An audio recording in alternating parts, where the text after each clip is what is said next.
Hello, and welcome to episode 71 of Cuts and Combos. This week we've got a character profile on Wiccan. We'll be giving our final thoughts before going to see the Flash movie, our final thoughts before Secret Invasion starts next Wednesday. There has also been a massive group of changes to the film schedule over the next couple of years before getting into a very, very busy Nerd News network. And then wrapping everything up with the content championship, which is The Dark Knight Rises versus Harry Potter and the Prisoner of Azkaban. But before all that good stuff, make sure you're liked and subscribed. You did it differently. Debated. Yeah, you've thrown me off And there. also, Hori, how was your week? My week's been good. It's been hot here in the UK, the north. It's been hot everywhere, to be honest. I think I don't know where, if anywhere's been hotter than other places, but it's been what, high 20s, close to 30, into the 30s in most places. So it's been hot. I haven't done a whole lot. Had a move day with the girlfriend on the Monday, which was one of the hottest days. So that was nice. Smile. Also had to nip into Manchester City Centre right before the Man City parade. So that was great timing. Yeah, well done there, dipshit. Yep, managed to swiftly avoid that just before it started. But yeah, other than that, I've been doing work, been chilling, kind of trying not to die in this heat because my room does not have air conditioning. Some of us aren't blessed like that, Connor. I don't have air conditioning. Not in your room, but you do at work. Yeah, at work I do, but when I'm sat here streaming, I have no protection. I'm just getting melted. But yeah, so other than that, bit of work, bit of dying in the heat and moving stuff. It's been a pretty chill week for me. How's your warm week been? It's been a lot. So what we recorded last week, Saturday, my mum did the Race for Life, because one of her co-workers had passed away. So her and a bunch of other co-workers went and did the Race for Life. They raised like 6.5, 7 grand between them. Oh wow, that's really good. Yeah, big effort from them.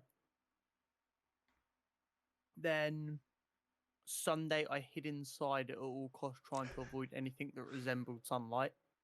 Fair. Valid. Then during the week, it's just been work as always.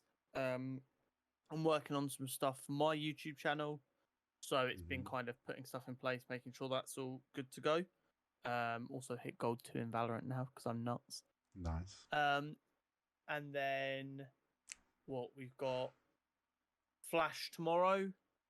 Yeah. Then my girlfriend heads off on holiday with her friends on Sunday. So it's just one thing after another at the minute. And as always, my holiday that's at the beginning of July is now all of a sudden like 2.5 weeks away, and I still have nothing sorted. So that's great. Just gonna be streaming. Yeah, I'm fucked.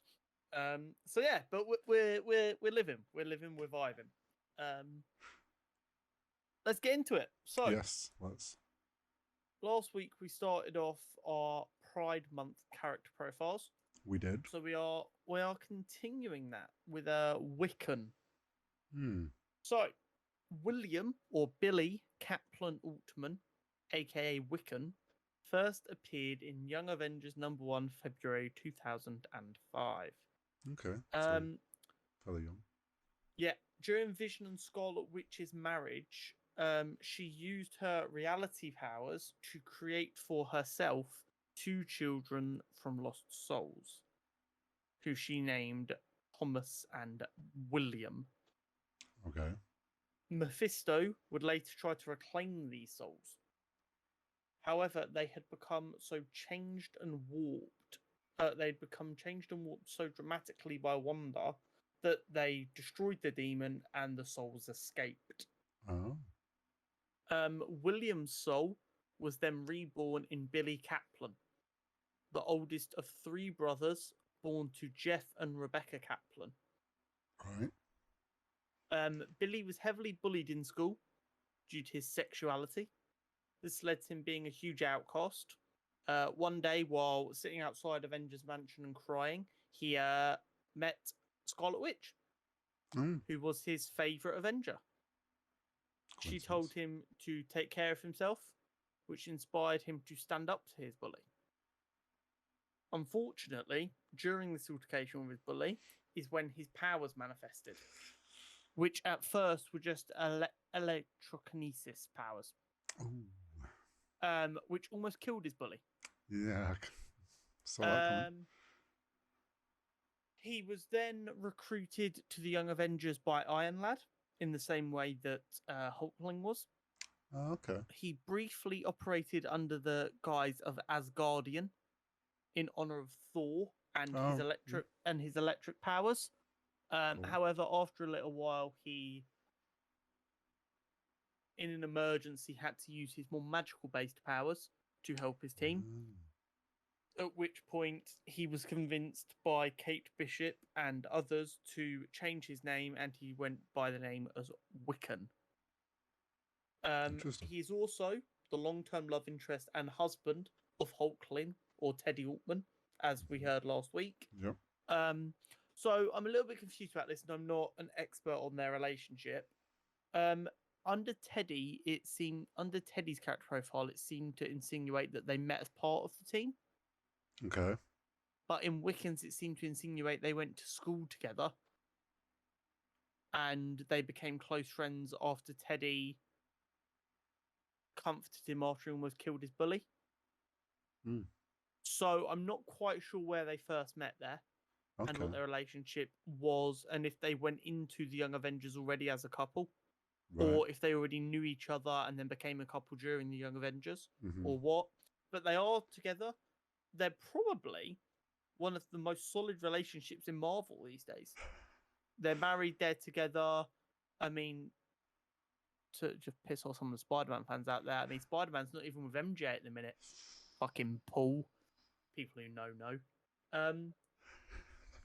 I don't know. You don't know.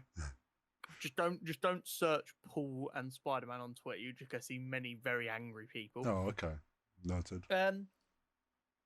So yeah, I mean, these are, along with Iceman, who we covered last year. When I think of LGBT characters in the Marvel universe, these are probably the first three that instantly come to mind for me. Mm-hmm. Iceman being historically gay. Yeah. Or bisexual. And Hulkling and Teddy being in a very long-standing romantic relationship is crazy. We'll have some more over the next couple of weeks for sure. But yeah, that is Wiccan. Very cool character. Yeah. Very cool character design that is still very much inspired by like Asgardian kind of robes and that. And his magical powers are not to be fucked with. Very cool. Are you ready to discuss the Flash? Yes, as always. Have you seen any of the shitstorm today and yesterday on Twitter? I don't know. I'm going to take that as a no, because if you had seen, you would have known about it. So the film actually came out in a lot of places yesterday.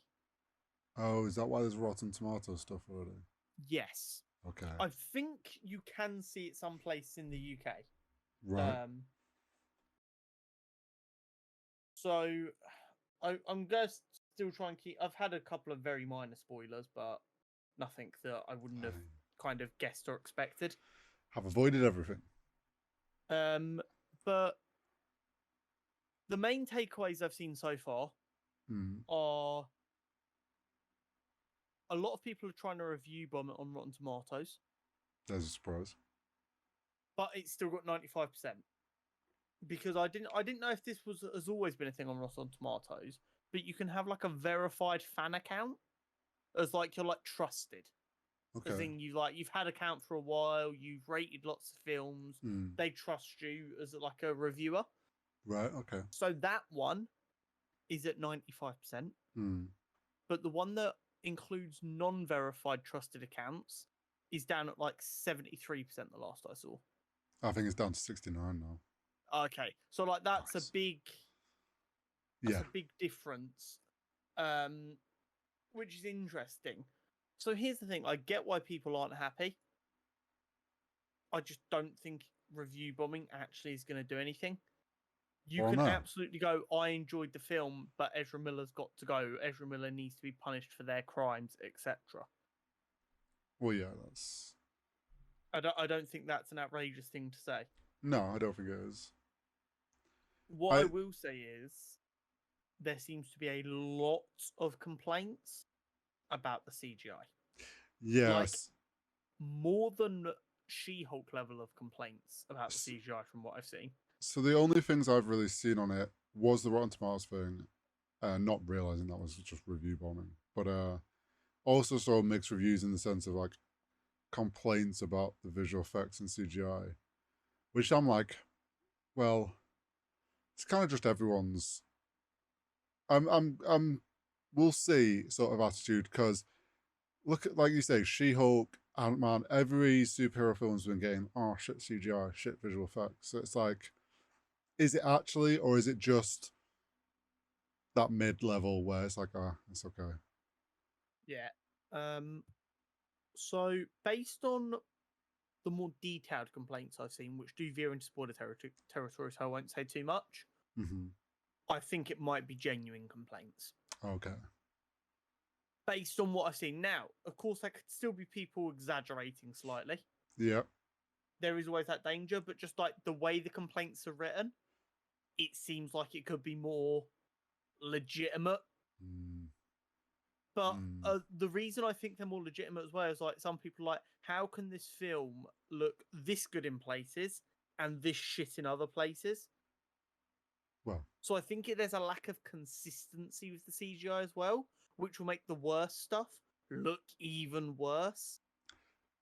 and if that is the actual case, then that screams VFX studios run out of time.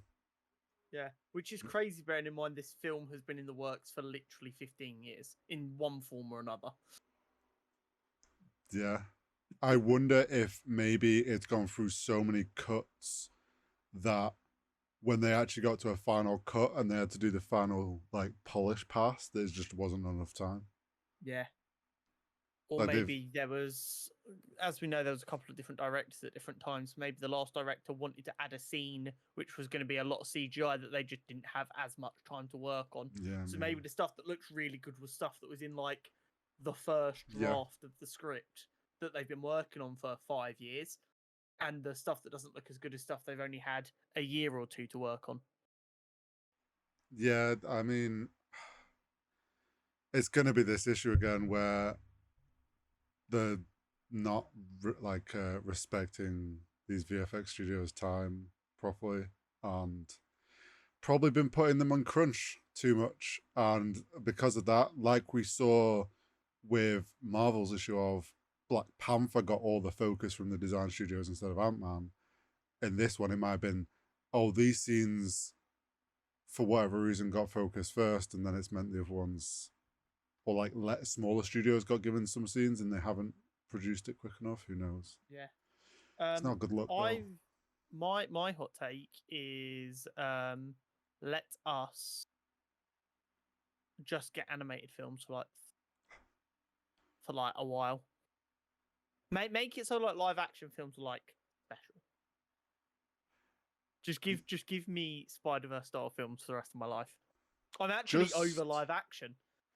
Give me live action, but let the VFX studios have as long as an animation studio would have. Yeah. Then we have no problems, because then they would produce just as good work. Yeah. It's almost like kind of, I know we don't normally talk a lot about video games. It's kind of what we're seeing with video games of just let people do good work no matter how long it takes. Mm. And I understand, yeah, there's money attached to these projects. Guess what? You are multi-billion-dollar companies. And this film will make you more money if it's good enough. Yeah. And also, if everyone was to just like, and we'll get into like schedule changes in a minute, but if you're kind of sat there and you go, oh, this film's going to take 5 years instead of 3, all of the wages and the technology, yeah, that will increase maybe 50 million of the budget. Say it's like a $200 million film, that's going to cost us an extra 50 million. Yeah. But you're less clogging up people. So there will be some people suffering from genuine superior fatigue, although I don't think that's a huge thing. They're going to make these films feel more special because they're less often, Mm-hmm. and they're going to be higher quality, which means people are going to go, "Oh wait, these are really good." So like you add in that it's the same reason now when a new Star Wars film is coming, even though that fan base is so divided with infighting and shit, it is still like a spectacle. Yes. People up and or all over the world turning up in full out cosplay, camping the night before to see the new Star Wars film. Because guess what? You don't get one that often, Yeah. and it's an experience. I mean, in my lifetime, in 23 years, there have been 5 Yeah. like main. Obviously, there's been Yeah. Rogue Yeah. One and Solo Story, but there's been 5 episodes of Star Wars that have actually come out in cinemas. Yeah. And It's even rare. Disney's saying we think that's a bit too fast. We should slow that down a little bit, which is what they're doing now. Yeah. Now they're just drip feeding us with shows to Yeah, keep us going. we get really high quality shows every once in a while, and then we get a big film, and then when that film comes out, people are going to be fighting to get tickets. Mm. I am still excited for the Flash. I am still on the fence, and I worry that the more that's coming out about these VFX things, then that worries me more, unfortunately. Um, But yeah, it's I I don't think I will consider this summer a 3 out of 3, no. but that is not because I think the Flash is going to be worse than I expected. I think that is because Guardians of the Galaxy and Spider Verse were so much better than I could have expected. It's just not going to reach that level, so you can't put it with Yeah, them. yeah. I would feel dirty even if I Mm. do enjoy the Flash. Going, oh yeah, it was a 3 out of 3 summer because it's there is no way it's going No, to be in the same bracket. no, it's not. And Even with the Flash being my favorite character, there is no way. it's like it goes back to the review bombing and being pointless, but it's like as we've said many a times now on the run up to this film in the story sense of things doesn't mean anything now, and it's like it just doesn't have not even having that tie-in anymore immediately lowers the like it's just not going to hit the same because Uh-huh. the other two have such bigger parts to play than this one did. The big thing I will say is the last 2 films we've had has proved that people are over end of the world Mm, stakes. They want character based stakes. And while Flashpoint is very end of the world stakes, if it's told right, it is still a very individual level yeah, stakes fight, which could elevate the story. Because a lot of people who were very critical of it have still said the story is really well done. But the bad bits of CGI and like the weird bits of fluff yeah, have like taken ruined them it a out bit. at the wrong Yeah, moment. I get the impression from certain people that, as bad as it sounds, another year of like thinning it out, filming what needs to be filmed, getting the CGI perfect, could have made this an all timer. well, you say another year, but realistically, they should have. They've had plenty of time to get this They have, right. yeah. So, would another year Um, really have helped? probably not. Probably not. Um, Now, would you like to move on to something that I know you're a lot more excited for? I'm much more excited for this. Secret Invasion starts next Wednesday, and boy, Yes, howdy, has that crept up on us. it really has. I think it was also because originally it was coming out later, wasn't it? It got brought forward. Yeah, and then also like they haven't. I would say it was only this last like for June where they've really ramped up like And they're marketing still on it. doing like stealth marketing, aren't they? To try and Yeah, hit the espionage theme. yeah, they're not. They're really being careful. Which I mean, for this sort of show and what we are presuming the story is going to be about, where we don't know who is real and who isn't. Like they need to. This is how they need to do the marketing. They what it's better off if they don't tell us anything. Um, 100%. it plays into it a lot more. We got I think it was after last week's episode, we got that tease on the website kind of showed up. Yes, I forgot to watch that. Oh, good job. Yeah. So that was like the first 6 minutes or something, first five Yeah, minutes of episode one. Very much like doesn't give anything away, um, but very much like espionage, and you get this feeling of no one wants to say what they're actually like. No one's giving the full information when they're talking, and trying to find out if the other knows what they are wanting to know, and it very much plays into that. And it showed a bit of a meeting going on in Russia, and then it's like then it cut to like the newest TV spot trailer. But I like that they hid it on a website and did all that. I yeah. thought that was cool. It's so interesting to me because we've said since the beginning this has real kind of Captain America, Winter Soldier vibes, and we've always said, or I've always said, and you've never disagreed with me, that Captain America, Winter Soldier is probably Oh yeah, top yeah, three MCU films. yeah. So like I was excited straight away. The story that they're telling is a very exciting and popular one. So like that's got me hyped. And then I'm just seeing that the based on like the people who get early reviews and stuff are like this gives me that feeling that we had in Winter Soldier. The espionage hits, the action hits. It feels great, and it's like a really good experience. Um, the only complaint I've seen relatively consistently is it's not as funny as MCU projects sometimes are, which is pissing me off because this is the same people who are giving Thor: Love and Thunder Yeah. and She-Hulk shit for trying to be funny. I'm sick of it. Yeah, and what? It's an espionage film. It's not meant to be a comedy. Yeah. Like Could you imagine the outcry on Twitter if fucking Nick Fury's uh popping jokes. Nick Fury, takes down a scroll and he goes like, "Oh, that's gonna hurt." Twitter would have lost their fucking. So what do they want? But I'm excited as all hell for it. Yeah. I think it'd be nice to get a slightly different tone. Yes, it will. And hopefully, although it does have end of the world stakes inherently attached to it, hopefully they manage to make that more Well, they're very much trying to play the grounded.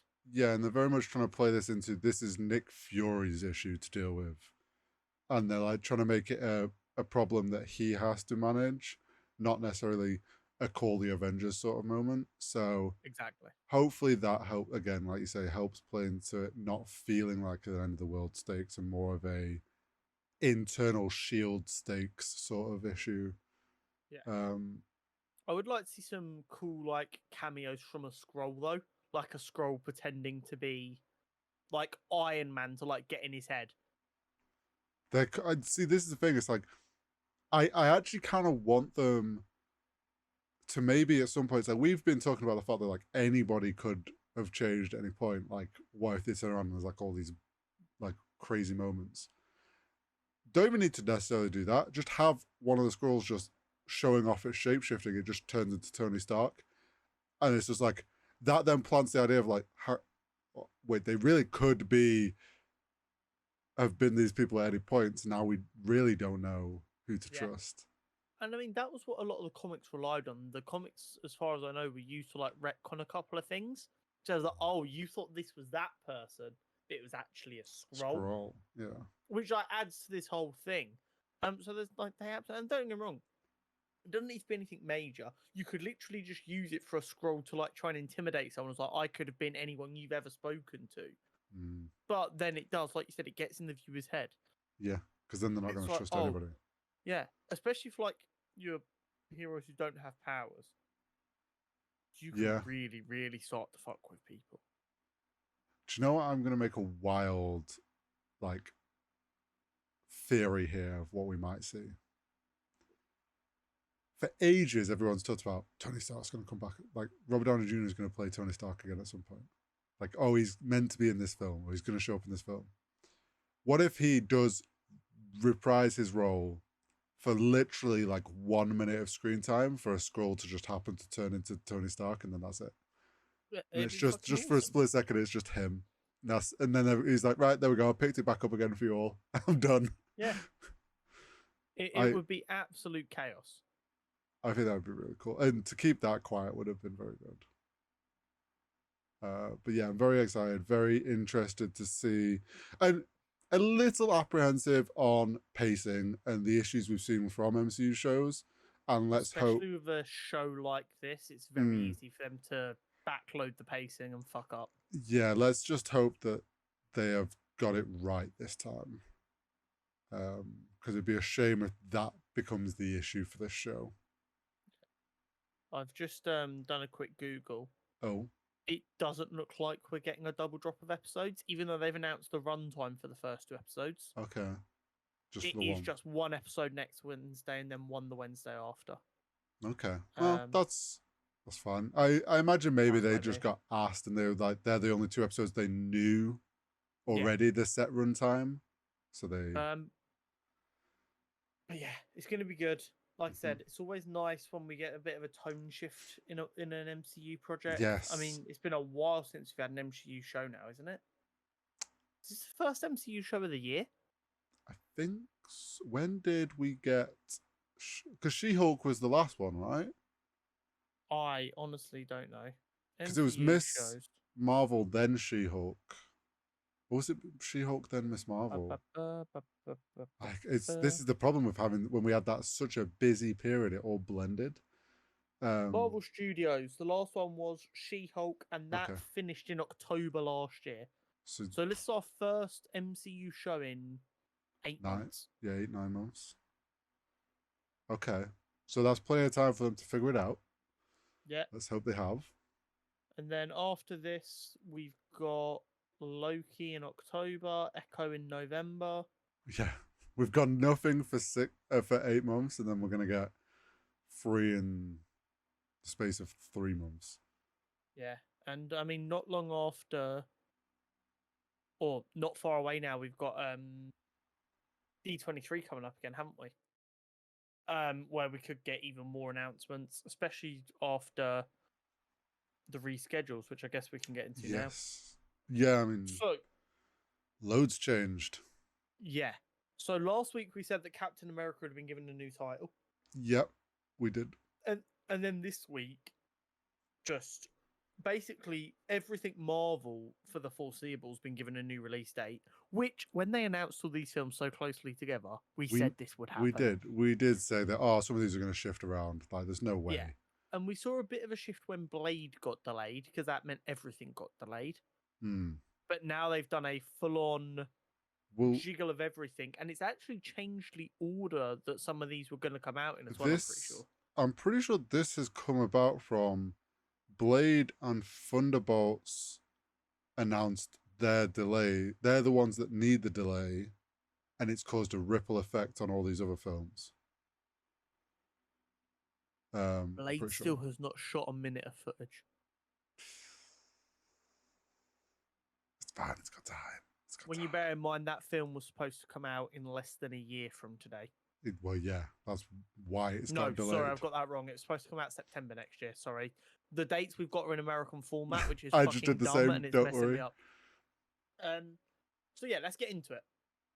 So Captain America: Brave New World was previously supposed to come out next March.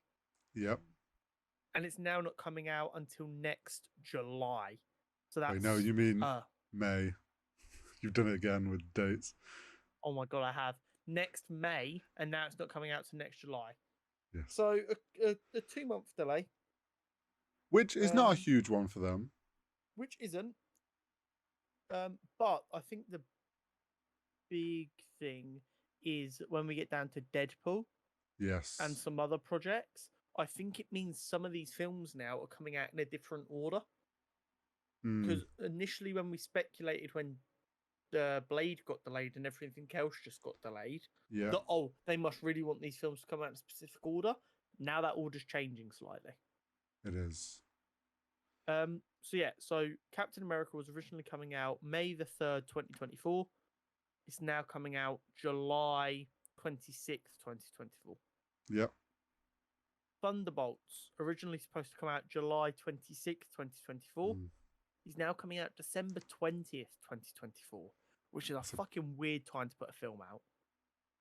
Yeah, like 5 days before Christmas. They're obviously hoping to get some weird like Christmas Boxing Day, like that's a Wednesday.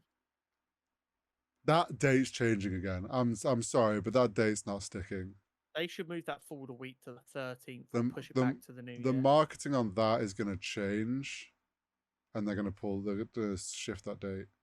The only films I've known have success coming out that close to Christmas was the Star Wars Disney trilogy, and that's because that's fucking Star Wars. I know Marvel is huge, it is still not Star Wars, and it never will be. And I think maybe a Christmas film has done well because time of the year. Yeah. Blade, Mm. previously due to come out on the 6th of September 2024, is now not coming out until Valentine's Day 2025. Hopefully that doesn't mean there's a Valentine's Day theme Hopefully. in a Blade film. Which is, I mean, Uh, it's a decision. Yeah, it's a Bearing in mind, 5-month push. and that was after it had already been delayed twice, I believe. Yeah, it's not having a good start. It's I mean, to be it's been rewritten twice. yeah, and it to be fair, and Marvel's side of things here, to give them a bit of benefit of the doubt here, when you consider how many films they've put out, it was gonna happen eventually where one goes just wrong. Like nothing goes right for it. Like they can't hit it like every time, if that makes sense. So originally, Blade was supposed to come out this year. Yeah, that was never. Then when they announced everything, it was pushed back slightly as part of that, and that wasn't part of the delay. That was just part of scheduling. Mm. Then it got delayed because of rewrite problems, and now it's been delayed again. So this film is now going to end up being 3 years late. I challenge anyone to find me a film that has needed a rewrite and is 3 years delayed and is still good. I think the only benefit we have to hope is because they didn't shoot anything or do anything before the rewrite, it's not like they're trying to shoehorn a bad option into a new, better option. I get what you're saying, because they haven't already filmed 3 hours Yeah. of footage. They're not like trying to make that footage usable. Yeah. True. Hopefully they just find the right person and it can get going, because Deadpool 3. Previously due to come out 8th of November 2024, is now coming out May 3rd, 2024. So it's taken the spot of Captain America. Now, I think Deadpool 3 was always going to be ready way before that date. And we said, because it never got announced at Comic-Con when they did the big slate reveal. And we were like, oh, Deadpool will probably get just slotted in wherever when it's ready, sort of thing. Yeah. And they've obviously gone, oh, you guys are going to be ready early. Oh, well, right, your film can fit in here into the scheduling. Cool. Oh, by the way, now you're getting bumped up because you've got earlier slot. We've got a cancellation up front, and you can move to the front of the line now. I do have to say I'm a little bit concerned though, because Deadpool's gone on with filming. It's currently filming, which doesn't give a lot of time for editing or post production. But also Ryan Reynolds, because of the WGA strike, isn't allowed to do any rewrites during filming. I'm genuinely concerned that Deadpool 3 is not going to live up to its predecessors because of everything going on. And I'd rather it got delayed to make sure it was good enough. So here's the thing. I think it's got bumped to the front because they're more confident in that being done earlier than obviously any of these others. But I still think we see more delays across all these films. I completely agree with you. I think this is assuming the WGA strike gets dealt with soon and doesn't last a fuck ton longer, which, as far as I know, we're not really getting anywhere with it. Yeah, I don't think we are. And it's only going to get to a point with Deadpool, especially like you say, with Ryan Reynolds not being able to go off script sort of thing, where he just says, yeah, no, this is getting paused. Like, I can't do this without writers sort of thing. Like, I see him getting to a point with filming it and being like, this is just not working.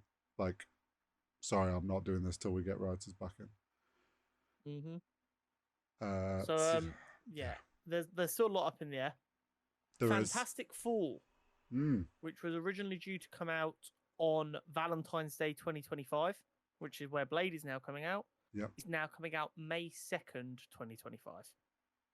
Which It- gives them it's more all time just to decide on the cast. It seems like Deadpool's been moved to the front, and then everything else just been moved back to the next slot. Yeah. Um, Till they know what they're doing. Yeah. Avengers Kang Dynasty, which was previously due to come out 5th of May 2025. No, 2nd of May 2025 is now coming out 1st of May 2026. So that's nearly a whole year delay for that. Yeah. And Do you then know what I think they've Avengers. done there? Go on. I think they've pushed that a year because it's so far down the line. Ain't nobody gonna complain like that. There's nothing even like don't get me wrong. They're still figuring out who's directing it. Like there's nothing set in stone for those films yet. Giving that year buffer now means they're less likely to have to move the date of Kang Dynasty again, but the things before that can all shift a bit more if they need to. So they're giving themselves a buffer. And Avengers Secret War, which was originally supposed to come out 1st of May 2026, is now coming out May 7th, 2027. So it is very much they just moved everything back a spot. Yeah. And moved Deadpool to the front. Yeah. And I'll be honest, the Kang Dynasty and Secret Wars one, those dates are the loosest there. And I think if anything, they've just put, if you look at what date they've picked, it's pretty much middle of the year.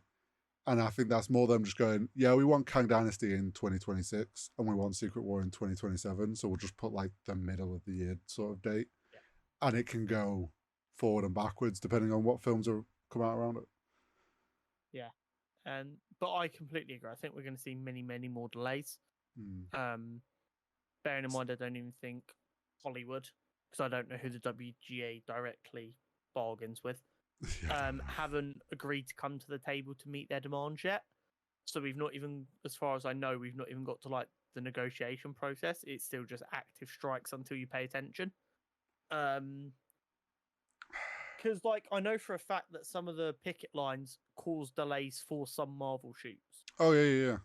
So like it's not even just the problem of we can't write anything. There is also the problem of these picket lines are disrupting shoots, which are slowing down filming. Shoots. And just so we're clear here, we 100% back the strikes. Oh, yeah. We're just trying to explain to you why these delays are happening. And I mean, I don't really do anything. I can wait till 2027, 2028 for Secret Wars. I don't give a fuck. All I'm saying is it gives us plenty of time to get Kevin on this podcast before Secret Wars. It does. It 100% does. Kev, nothing's being done at the minute because of all the strikes. Yeah, just come and have a chat. Give us the inside scoop of the next delay. Yeah, we'll get you on. We'll get James Gunn on, and we live on air will facilitate a crossover film between DC and Marvel. Yeah, we can begin the writing process right here on the podcast. 100%. I'm down. But yeah, I mean, like you said, there's going to be more delays. There's going to be, I mean, the Avatar films got delayed as well. Oh yeah, I saw about that. Yeah, the fifth Avatar film isn't coming out till like 2031 now. See, I still think that's just marketing for him because he said the 4th and 5th one aren't even confirmed yet. Yeah. It depended how well the 2nd one done. So that's just him trying to make people be like, oh no, we're not going to get the 5th one. But yes. Well, bearing in mind, I know I've made my opinions about Avatar there. They are glorified tech demos. Mm-hmm. The difference between 1 and 2 was worthy of the 2nd tech demo. I don't understand how there is going to be enough advances in technology between now and 2031 for there supposedly to be 3 more. Because let's be honest, the story is not good enough to warrant 3 more sequels. If the tech was advancing that fast, fair enough. But this isn't the era of the 90s where every 6 months they were literally changing technology. The thing is, as well, he's filmed most of the 3rd one already. Yeah. So it's not like he's building new tech like he was for the 2nd one. Exactly. So... which is my biggest issue with it. And with a global recession coming, is anyone really going to have the money to spend in making films look a little bit better and making the hair that most people in the world who don't have good enough eyes to even notice on Well, the screen gonna care? let's be real. The thing with Avatar as well, people went and watched the second one because it's water this time. So there was a significant visual difference. If the third one still orients around water again, people are going to be like, oh, seen that? Oh, that wasn't the, I've seen the water. yeah, wasn't this the It's cool. second one? Shouldn't Yeah. it be fire next? Earth, wind, and Um, fire. my man really got confused about what Avatar he was making films for, didn't he? Can we move on to the Nerd News Network? We shall. Bit of news as well alongside all these delays. Yeah, I mean, something really just sad. Yeah, out of nowhere, really. Yeah, Maria Elena Rios, who is a famous musician, and has become even more famous, having become an activist after an ex-partner of hers attacked her with acid. Okay. And she's become like a female rights advocate and against domestic abuse, and Right. by my understanding is a genuine hero to a lot of people. Mm-hmm. Has accused Namor actor Tenoch Huerta of sexual assault. Of course, he's come out and denied these claims. Yeah. I think it's fair to say, as a general rule, we like to believe that people wouldn't lie about stuff. Yep. And yes, obviously there is just cause, and you have to go through the legal system, and it is innocent until proven guilty. However, should someone be able to continue to make millions of dollars and be mega famous while they are facing these charges? I know that's not something for us to work out on this podcast, but it is a serious consideration that needs to be made. Because yes, Tenoch has his right to be treated as innocent until he's proven guilty. Yeah. But just like people accused of murder are put in prison until they can be proven to be guilty or innocent once and for all for everyone's safety, you do have to consider these things. No matter what, it's a terrible, terrible situation. And I mean, it's literally like news that I saw, I think, 2 days ago for the first time, 3 days ago. So we don't have a lot of information right now. No. All we can hope is for a swift outcome so that everyone involved can start to move past it. Yeah, and I know, and it's you can see it coming now where everyone's gonna be like calling on Marvel to say where they stand on for it all and everything, and it's like, I think it's safe to assume that like with the situation we've got with I've forgotten his name, Jonathan Majors. Yeah. Marvel will stay quiet till it's there, like till it's valid for them to speak on something, because it's like there's no point in them speaking early on things because that just pushes the public premise in one direction, and we'll just have to see how that plays out in the future. It's a sticky one. It is one of the few crimes that are so weirdly heinous that everyone has such strong opinions, and you can say innocent till proven guilty all you like, but at the same time, I never want to believe anyone would lie about something like this because of how heinous it is. So you do just find yourself in a really rough situation, which is why we won't speak on our opinions at all. Like I said, all I want is for whatever the truth is, to come out quickly so that either justice can be served or the world can move on, whatever is needed. Yeah. Now that we've got very upsetting and depressing news out of the way. Yes. My Adventure with Superman. Yeah, which a new series on Adult Swim premieres on July 6th. I presume this is animated. Yes. So during the 100th anniversary celebrations, Yeah. I believe there was a little tease for it. Oh, okay. And I saw it and I just kind of thought they'd got like an anime style studio to just do a bit for it. Right. Okay. And I didn't think any more of it. But no, it is a full on show that's being done. Right. I don't know how easy it is if it's possible at all to watch Adult Swim over in the UK. Next day after each episode on Adult Swim, the episode's going on Max, which we also can't get in the UK. So that's great. Yeah. Smile. But I mean, it's very kind of Japanese anime style, but it looks awesome. I'm down. If we can, it'd be nice if we can get hold of it over here. But I'm all for a bit of like, because we haven't really had any new animated DC stuff that I can think of, other than any ongoing. Animated DC stuff is always a ball ache to get over here. Because they had the DCAU for a while, which was phenomenal, but literally never shown over here. Because it was always like straight to services, it was never in cinemas, and all of the DC Warner Brothers services are only available in America. Yeah. So like there are ways that you can watch them. Including a personal favorite of mine, which was someone taking 45-second clips and uploading them all to YouTube in a playlist that would play them in order. So I watched the Injustice movie that way. Nice. Love that. Yeah. That was an interesting one. Make sure you have an ad blocker, otherwise it's hell. Yeah. But like the DCAU was like genuinely phenomenal level of content. So if DC can move back to making some of them goated animated films and shows and make it possible to be seen, outside of America, we're on to a winner. And hopefully we can find some way of watching My Adventures with Superman. Considering James Gunn has said some of the stuff he wants to do is going to be animated for the DCU, like there's got to be some way they're going to get that out into the UK.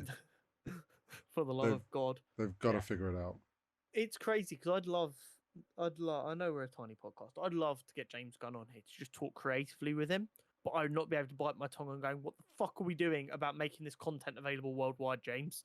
Yeah, I was like, "Why are you not in HBO's or Max's head office, being like, can we get this to the UK and other countries, please?" Yeah. We know you're in them meetings, James. What is going on? Give us an update. Yeah, I'd end up accidentally grilling him when I'm just trying to have a good time. Yeah. But yeah, so that's due to start July 6th. So it'll be interesting to see what the reception to that is. Mm-hmm. And we'll go from there. I kind of fucked up the ordering here because we're back to sad news again. John Romita Sr. Yeah, I don't know. Has passed away. At the age of 93, he did live a good old life. That's good age. But most people will know him for his iconic work on Spider-Man. And when I say iconic, everyone knows Stan Lee and Steve Ditko created Spider-Man. Mm-hmm. Stan Lee being the writer, Ditko being the inker. Yep. Ditko left Spider-Man after issue 38. And his replacement was John Romita Sr. Oh, okay. So a lot of what Spider-Man looks like is him. Yeah. So like some of the iconic shots, like the one I was talking about that we saw in Into the Spider-Verse, of the trash can with the spider suit and Peter Parker walking away. Yeah. That's been replicated by Sam Raimi and just everything. Mm-hmm. That was John Romita Sr. Okay. And John Romita Jr., I believe, now does work for Marvel. Got to keep it in the family. I wonder how he got that job. I believe, he's currently working on Spider-Man as well. The current Spider-Man run is not being well received. I will not give my opinions on it because I don't feel like getting flamed. And I'm not actually caught up to where people really started getting angry because I'm busy and I have a massive stack of unread comics. And they keep sending me more. It's like I've got one a returning order or something. But yeah, so he's currently doing the drawing on that. And no matter what people want to say about the story in current Spider-Man, the drawing is gorgeous. So there is that. But But yeah, so that was really sad, and I think, I mean, I can't think of a time other than maybe when Stan Lee died, where I've seen more people influential in superhero media today just going, "Wow, that was someone who inspired me. This is heartbreaking." Because you got to remember, like mid-60s, drawing Spider-Man and taking him to the biggest superhero the world will ever see. Whether you realize it or not, he's inspired a lot of people. Well, yeah, he's got a lot of kids into art. Yeah, So he's inspired all of the people who've written Spider-Man after him, all of the artists who, like you said, in the 60s, 70s, 80s, 90s fell in love with art because of reading Spider-Man comics and loving I, comic books. I bet you could say there is a huge portion of the team that worked on Spider-Verse grew up 100%. reading his comics and seeing his And artwork. So, and even if they didn't grow up on that, you can imagine they went back and read a lot of his well, work yeah, since when they were prepping to yeah, get inspired. Um, so I mean, it's really sad. I mean, I guess the only good news is he led a good long life. yeah. He gave us I a believe he good amount also of did. Spider-Man. I believe he also did work on Superman for a while. Oh, Before interesting. he came to Marvel. I was going to Let say, me just playing let me both just sides, let me just clarify that quickly. because that would be interesting if he was doing both at the same time. Ba, ba, ba, ba, ba. But, So yeah, he started off at DC. okay. So in the mid 50s, he was at DC. Hmm. It doesn't look like he did anything there. It looked like he did more romantic comics.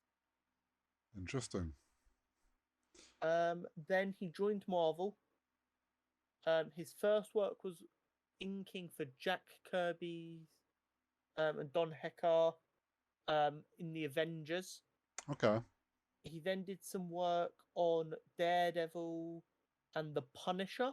I Oh, think he did a Punisher miniseries that was really popular. nice. Um, which then led to when Ditko left, You got the he took reins. over. Yeah. And then he did loads of stuff after that as well. But the iconic looks for a lot of character came from him. Very cool. And he worked until like the 90s as well. I'm Doesn't pretty I sure. mean So it doesn't bearing in mind it surprise was me. Stan Lee 93, that's worked 30 well years ago, into yeah. So he was still like actively drawing a lot in like his 60s, which just shows the pure passion he had for comic books. yeah. Oh yeah. Um, Been some interesting news. yeah, because we've been speculating about this. So yeah, we so the bit of news is around Blue Beetle. Now we got the Yeah. trailer a couple months ago now, Yeah. and we were both very excited. Looks incredible, looks great. And James Gunn had a lot of great things to say about the character, loves the character. So we were like, is this going to be separate enough? Has it been cut in a way that it's separate enough from the old DCU, whatever they were building, and is going to be included in James Gunn's DCU? And it seems in a recent interview that he's done, he got asked about Blue Beetle, and he confirmed that Blue Beetle will be the first DCU character, which he's not. It's such a weird way of putting it because he said that's the first DCU character, and then he said Superman's still going to be the first DCU film, like full Yes. film. So then I'm like, is that just because it has to go under the DCEU umbrella because it was already pre-done for that? So But he's just going to steal the character and use it? So, my opinion on what Okay. this means, logically, using as much logic as possible, the Flash film is set on Flashpoint, Yeah. which is a soft reset of the universe. Right. I think this Blue Beetle film is set in the DCEU, but he's Before. confirming that this character will exist in the same way in the DCU, but his history might be slightly different. That makes sense, thinking about it that That way, is yeah. the only thing, the way he's explained it, going, oh yeah, it's the first DCU character, but not the first DCU film. That is the only thing that possibly makes sense to me. Yeah, it's got to be the sense of like he likes the character so much and what he see because he's seen the film obviously.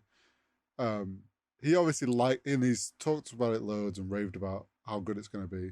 He's obviously loved it so much. He's like, I need to put that character into that character needs to continue existing in DCU, and he's like, I think you're right. We've said the Flashpoint thing is a way that he could potentially use that to keep any characters he wants to keep. When we've talked about like Shazam or Black Adam and all those films, so wouldn't be surprising. My main issue is, what about Peacemaker? I don't know. All I've seen about Peacemaker at the moment is as soon as he's done with Superman, he's going straight into filming season 2 of Peacemaker. Yeah, we know season 2's coming. We were led to believe that season 1 still matters. But how does that not make him the first DCU character? James, get on the podcast so that I can grill you. Yeah, we've got. Make you really sweat. We'll come over. We see you doing other people's podcasts. Come on down. Get on a British one. Yeah, it's interesting. It definitely it's his way of going, I like the character, so I'm keeping it. But I'm not keeping anything that happens in the film. Yeah. If I didn't have so much faith in James Gunn, I would be concerned that this screams confusion. Yeah. It needs to be done right. Like, I'm fine if they, I don't know, if it's just the same actor in the same style suit, but they don't actually confirm if it's like the same Blue Beetle. It's just he wants to use Blue Beetle and he loves how that actor's portrayed him and he's just going to steal that essentially.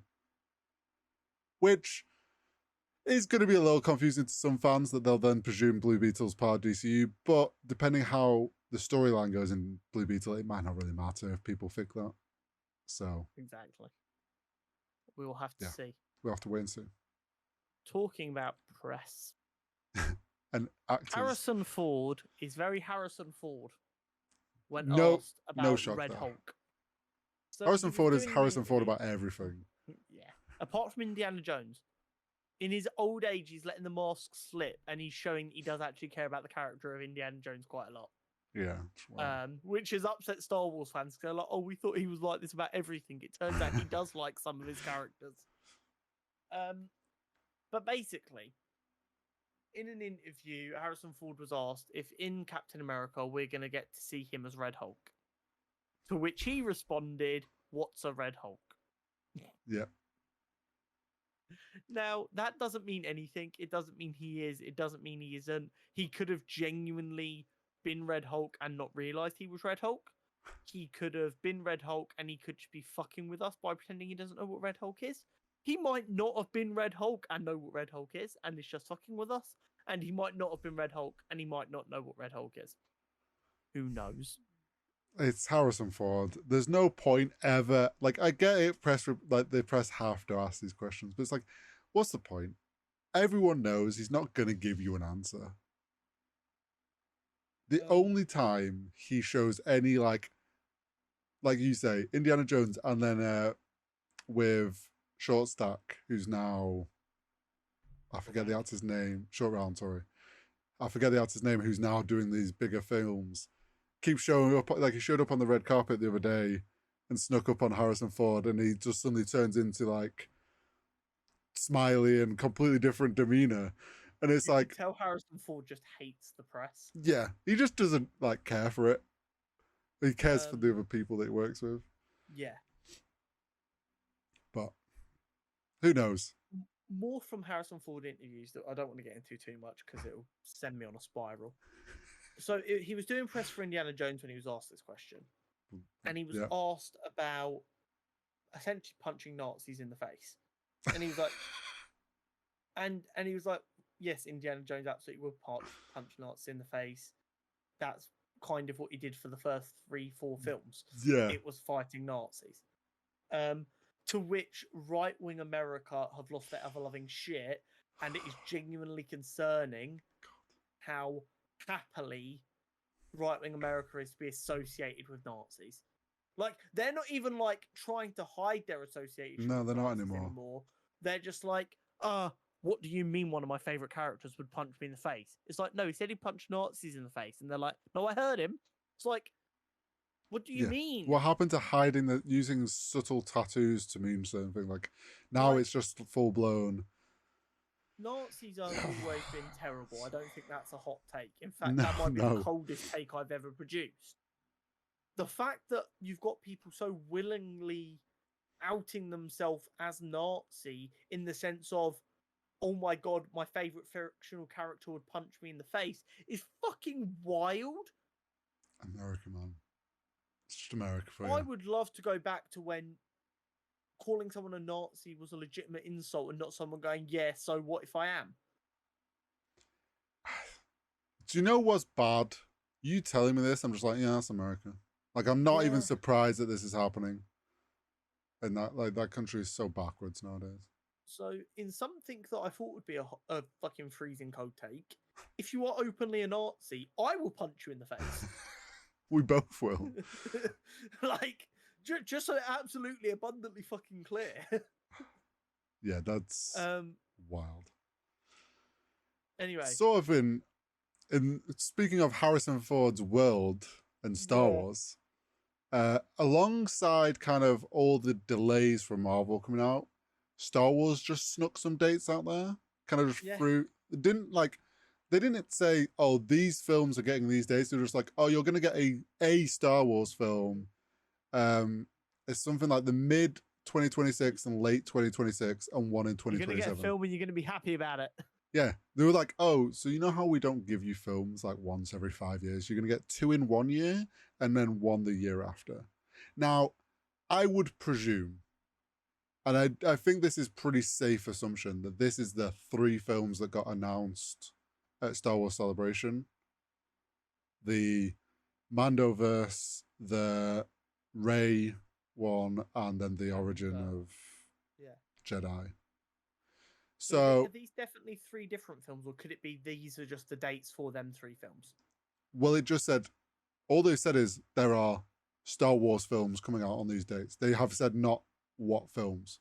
So it's probably just the dates for them films. You would presume so. If it's not, and this is their way of announcing like a trilogy and they're going to come out in the space of 2 years, which it wouldn't, I don't think it would be. That'd be wild. But I mean, for the fact that they're 3 very different films, like they're all kind of standalone films, it doesn't surprise me that they're like kind of close together. I would guess out of all, like my guess would be that the 2027 one is the Mandoverse one, because we've got a bunch of stuff to come out before then. Yeah, it'll be it's an interesting one for sure, and it's nice to know there are some films not too far away in the old Star Wars universe. galaxy far away. Would you like to get into a little battle of content? Little championship? Little fight? Little scrap? And this week I've actually seen both of these. Yeah, same. It's crazy. This is a brutal one, by the way. Yeah, you've made this hard. Yeah. I'm going to be honest, you've made this hard this week. My job is always to make it hard for you. What? Moving on. Where's my bonk button when I need it? Bonk. Dark Knight Rises versus Harry Potter and the Prisoner of Azkaban. Juicy. You've films. really picked a couple of like strong fandoms to pit against each other here. The problem. One of these was your selection. Well, I know, yeah, but you chose who to go against who. Oh yeah, no, you gave me your selections, and I went through and found something equally as good as, which is why, like for X-Men Origins Wolverine, I chose Batman and Robin 1997. It was about choosing something that's comparable, so that we don't get blowouts. Except for Robins. Well, no, because I chose something you haven't seen. Like you chose something I hadn't seen. It was still comparable. I know. Right, personal relevance. Well, personal relevance, how it has aged, rewatchability, story, acting, and cinematography. 6 categories. and yeah, we'll figure out which we feel Yeah. comes out on top. Go on then. So what your personal relevance is So, towards The Dark Knight Rises? um, I've dressed up as Bane for Halloween. No, I mean that is true, but I mean they Fun. both have. They're both got strong relevance. Like they're both films that I went and saw in cinema. Both are franchises that I do love. It it's I think I kind of was like in my little notes, I've kind of put Batman ahead slightly for me. More so because I never read the Harry Potter books. I know. That's I'm still wild to me. I'm just a film watcher. And I don't try to be like, oh, I'm the best Harry Potter fan when I haven't read the books. Like I'm not trying to trick anybody here. I realize I'm just a film watcher. So whereas like the Batman one is like the superhero side of things, and it's kind of like the But trilogy. you've also never read a Batman comic I have read some Batman comics over the years. I can't name you which because I don't have the memory good enough for that. But I've probably read the same amount for both because I have read a bit of the first Harry Potter book. Fair enough. So, but yeah, I'm like, Actual words, it's probably about the same. yeah, I'm like, it's kind of even, maybe slightly more Batman for me personally because I'm not like a huge super Harry Potter fan. See, But it's hard. kind of tricky for me. Yeah. So I said it's the last film in the iconic Nolan trilogy, and it gave us the iconic Tom Hardy Bane performance. Yeah. Which did a lot of good for Bane's identity with the common community, not as just this big brute, but also as this intelligent, dangerous person. Yep. But Prisoner of Azkaban is the best Harry Potter film by a fucking way. Like it's the best Harry Potter film. Which makes it tricky. So for me, they're probably tied. If anything, Harry Potter might slightly edge it. Which is fair. Purely because I think being the best out of 8 films that are that well loved is fucking impressive. Yeah. It's a tough one in that because for both of us, we grew up when these were coming out, so it's like they both are part of our like childhoods. Yeah. How well is it aged? So I've got both have aged very well, but Harry Potter maybe more so. I've got a bit of a hot take. Oh. For Batman, I put meh. Superhero films from this period overall haven't aged that well, and it's overall the worst film of the Nolan trilogy, in my opinion. I think Begins and The Dark Knight are both better, but also because they were early enough, they're now seen as like old cliche and not that inventive, even though at the time they were very inventive. Because and I do blame Marvel for this. We then had such a densely packed schedule for 15 years nearly. Yeah. Everyone's just a bit like the films back then all feel very samey. Yeah. So I don't think it's aged badly because of the film. I think external factors have caused it to age poorly. I would say the reason I feel like it's somewhat aged well, more so when you look at the DC stuff we've had since, it's still kind of considered some of the better DC films. True. But does DC being shit for 10 years straight mean it's aged well? It hasn't aged poorly, so I mean. I don't think it's aged badly. I just don't think it's. Yeah. Put it this way, you know how like there's certain whiskies that they sell and they're like, oh, this is aged 50 years. And that sells like hotcakes, but the one that's 25 years, everyone's like, no, that's garbage. I think it's in its that's garbage phase. And I think in the next 10 years, it will age stupendously. I just think right now, we're just kind of like, Yeah. Come back to me in 10 years. I think it's kind of that. It's aged a little well, but like mainly stayed the same. Whereas I think for Harry Potter is like as time's gone on, they've become more and more loved by a bigger and bigger audience, Yeah. and especially So Prisoner of Azkaban. yeah, It's this is exactly what I said for Harry Harry Potter. Potter. I went solid. Internet got insanely hyped when Netflix announced all the Harry Potter films coming to Netflix, and that's a decade after the last one came out. And Yeah, the internet collectively lost their shit and went, "Let's fucking go, baby! Harry Potter films on Netflix!" Like that's crazy. yeah, and Like, like yeah. how many British households have you ever been in that don't have all of the Harry Potter films available at the drop of a hat? I mean, how many? There's not many British people that haven't seen all the Harry Potter films, or at least know it. Like that story's like aged, and the fact that like over the years, I would say it's got even bigger in like America, and these like it's grown bigger than just like the UK cult classic that it was. That yeah, it's definitely aged the best out of the two. For sure. Rewatchability. Now this is kind of interesting for me because Go on. I'd happily rewatch both. I have no issue rewatching both, but I feel Dark Knight Rises I can happily watch on its own. Like I could happily sit there and like if Dark Knight Rises is on, happily sit there and rewatch it. If someone was like, "Shall we watch Prisoner of Azkaban?" I'd kind of be like, "Well, can we not start on the first one?" Because I haven't like I'd want to watch them all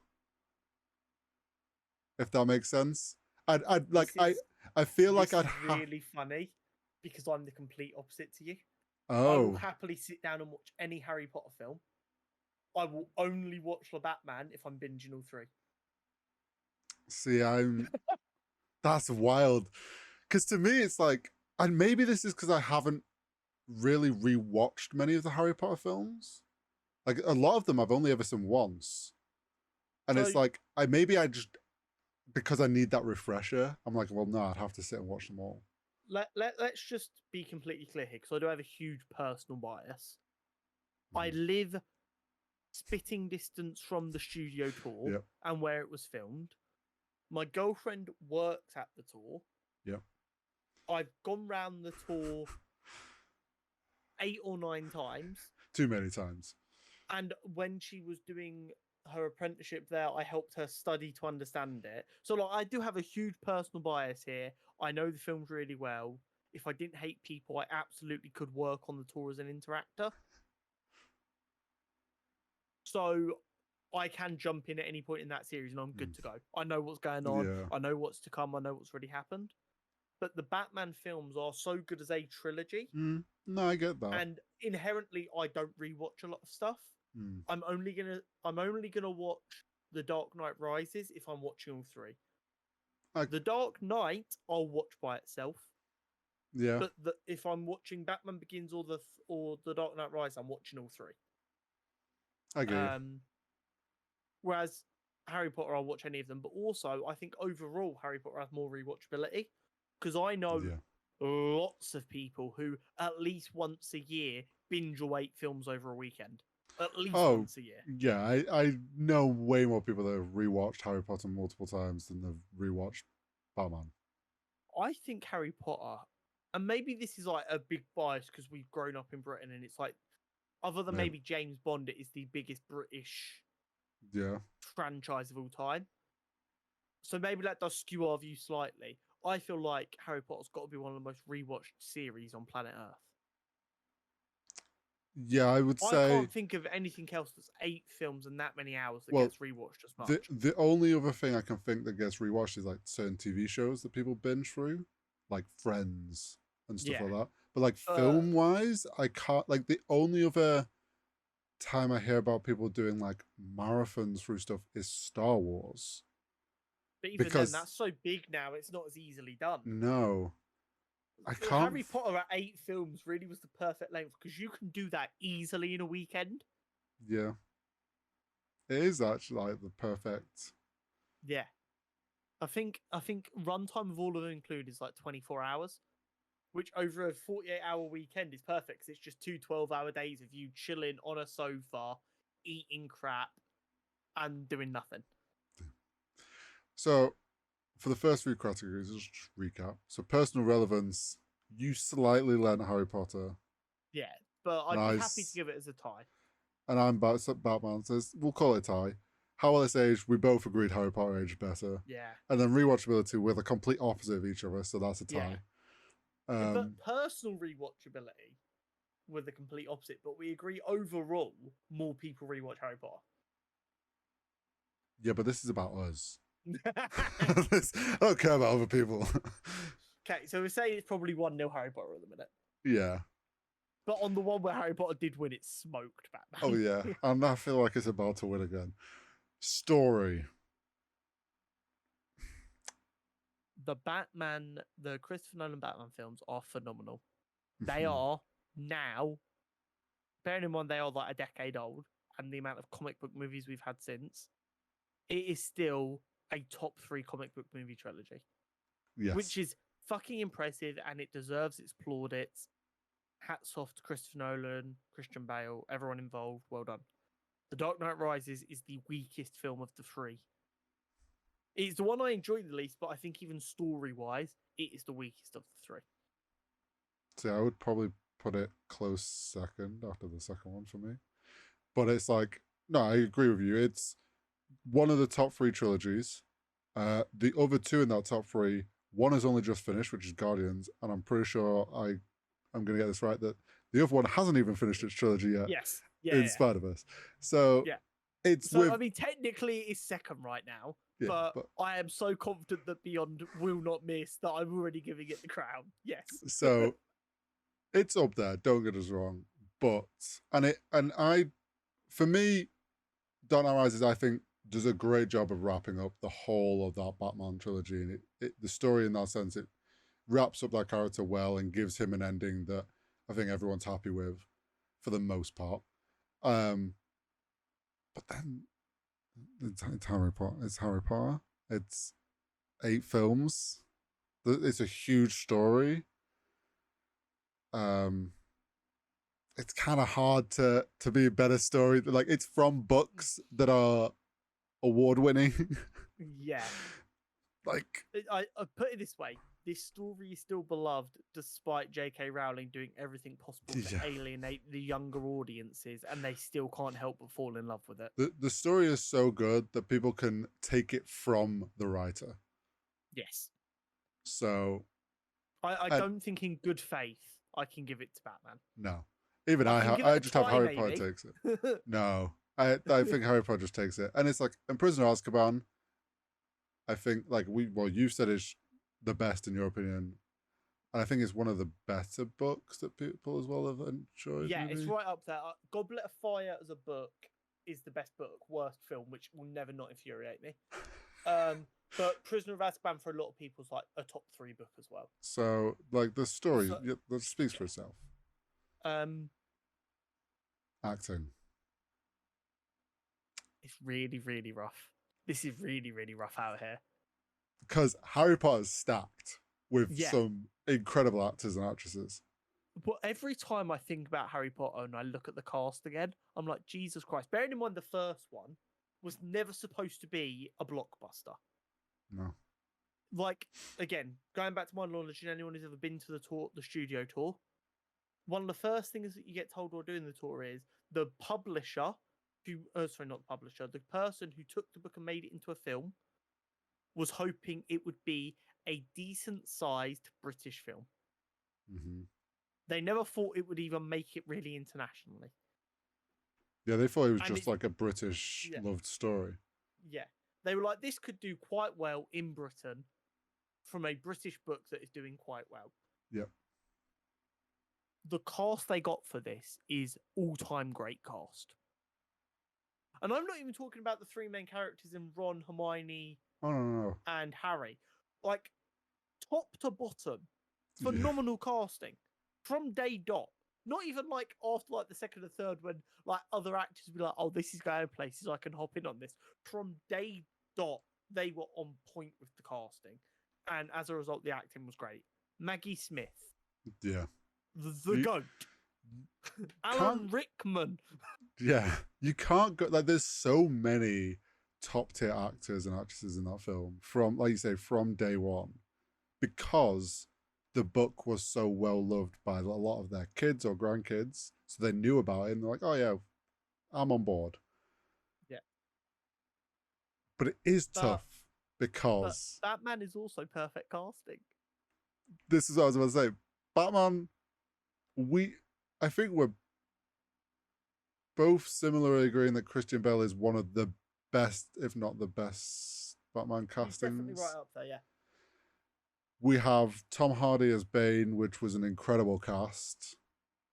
Literally, if Tom Hardy could have just been 6 inches taller, it would have been impossible to ever come up with a better casting. Like, we, Commissioner Gordon were, oh, why am I forgetting his name? Gary Oldman, Gary Oldman. also in Harry Potter. Yeah. So, and a great casting. Michael Caine, Yeah, Morgan Freeman. it's so difficult. They've both got incredible Are, casts. are you ready for my only knock on either of them? Go on. The actress who played Talia al Ghul Hmm. in Batman, Yeah. I did not enjoy. Now, I do think that's partially due to the way Talia al Ghul was written in that film, Yeah, it was a bit weird. but I can't say for sure whether it was the script or the acting that was the problem. But I did not like Talia in that film. Fair. And that is my only knock on either of them.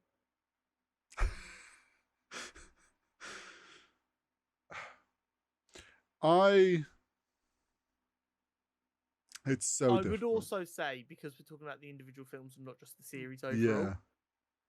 Prisoner of Azkaban is when Daniel Radcliffe, Emma Watson, and Rupert Grint really started to become actors. Like, genuinely, you started to see the acting chops on them. Yeah. In the first two films, you'd have a bit of an easier time convincing me the acting wasn't as good because they were a bit younger. This is when they were like, Yeah, really, those times, really getting good. It's so difficult. I can maybe accept a tie, but I cannot accept Harry Potter loss on this one. I think purely because there's so many more. So there's just because of how big the cast was for Harry Potter. There's just so many more top tier actors and actresses. Like, has to take it. In my just.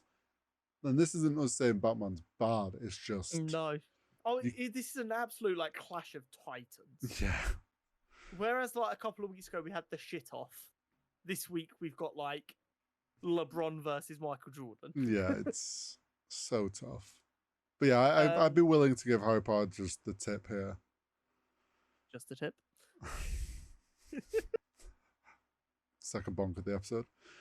And then it's our last category, cinematography, which is like how it's filmed, shot, all that, visual effects, composition, view, yeah. And this one I can say off rip is Batman's. Yeah, I'd say Batman.